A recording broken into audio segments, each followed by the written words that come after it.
No OT? No worry! Hi guys, this is your Mommy Uni and welcome to my life! Wala na naman akong OT guys, kaya naisipan kong bumili ng agahan bago umuwi. At dahil gutom na ako, ay talagang 2 tindahan pa ang dinaanan ko guys.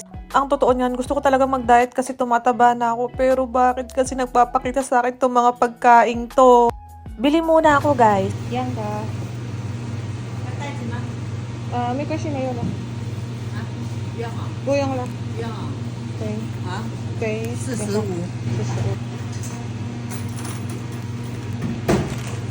谢谢。O diba, basic Chinese yon. Andito na nga ako sa station at syempre halos wala pang katao-tao dahil 5:30 pa lang ng madaling araw.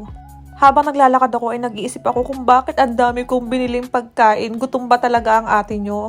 Pero wala na akong magagawa kasi nabili ko na kaya kakainin ko na lang siya mamaya pagdating sa bahay. O paano ba yan guys? Andito na ako sa station. Magmuni-muni muna ako saglit habang wala pa yung tren. Bye-bye guys! Salamat sa pakikinig! Bye guys!